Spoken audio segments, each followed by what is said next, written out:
Hello everyone, and thank you for watching. Ernest Hemingway said, "Always do sober what you said you'd do drunk. That will teach you to keep your mouth shut."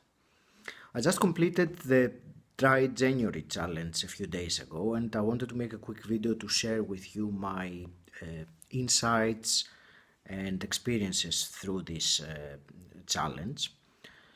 So, first of all, what is Dry January for those of you that haven't heard that before? It is total abstinence from alcohol throughout the month of January. In other words, not to have a drink at all during January. So, why did I decide to do the Dry January in the first place? So, there were many reasons. The first reason being the new year 2018, I wanted it to be different than the previous year, better than the previous year. I also wanted to assess my relationship with alcohol. So, what I mean by that is I wanted to assess when I was drinking, why I was drinking, and also how much I was drinking. I don't know if you can relate, but there have been times, like for example at the end of a long or a difficult day, that you want to unwind or to take your mind off things. And I found myself in some situations like that, opening a bottle of wine in order to do that.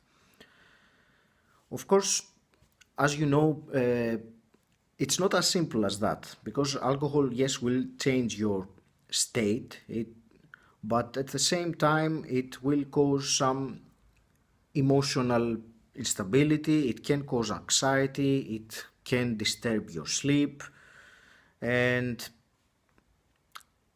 I don't even want to go into describing any health problems that it can cause. I'm sure you all know about that, the recommended units of alcohol and so on. So I'm not going to go into that topic at all. And a very important reason that I found for wanting to do the Dry January challenge was that I found that when I had a couple of drinks, the way I was thinking would reduce my motivation to do things, and that as a result would reduce my productivity, or to put it more simply, I wanted to do some things and I wouldn't do them. And I realized that what I'm doing in this situation is waste time. I don't know about you, but for me, time is the single most precious asset that we have.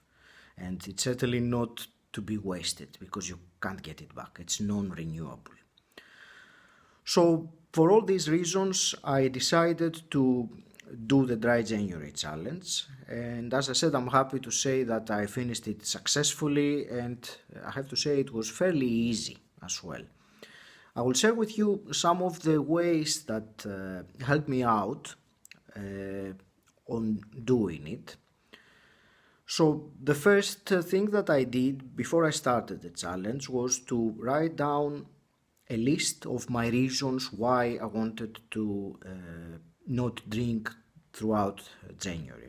So, I found about 15 or so reasons. It's amazing when you start writing down more and more reasons for doing that come up. So I had that list next to my desk, and I would refer to it once or twice a day just to remind myself of why I was doing that challenge and keep me motivated, especially in some situations that I felt like I could have a drink.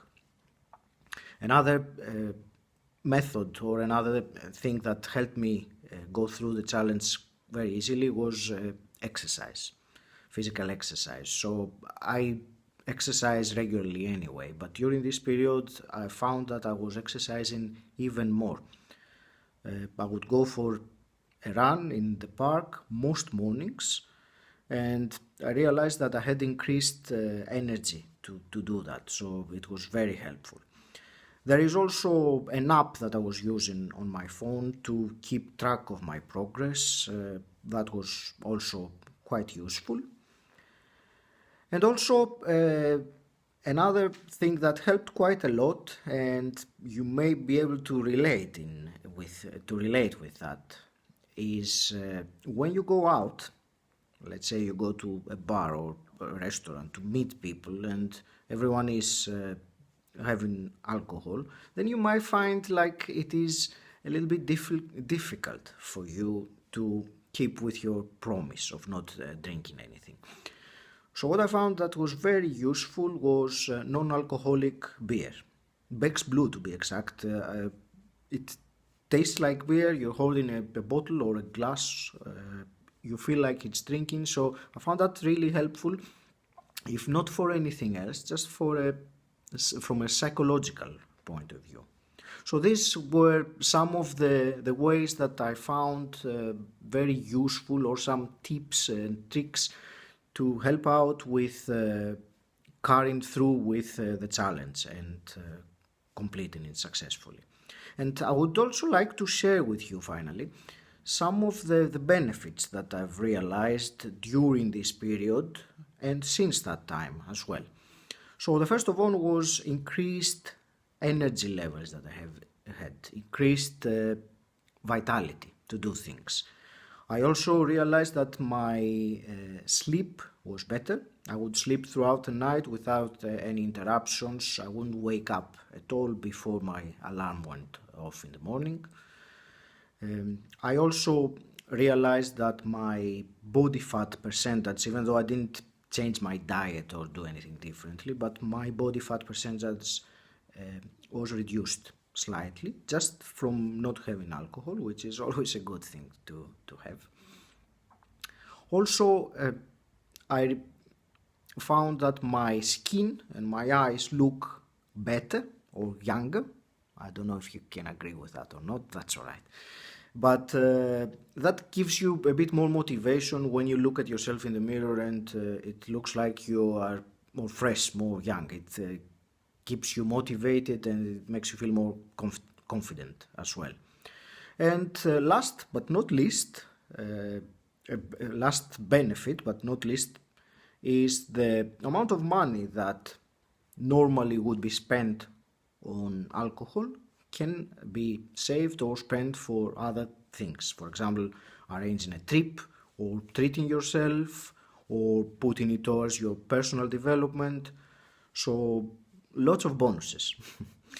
So as I said, I completed the challenge successfully. I can say that it was fairly easy. So if any of you is thinking of doing that, try and write down the reasons why you do that and why you want to do that. You will find that it can be transformational. It's really good.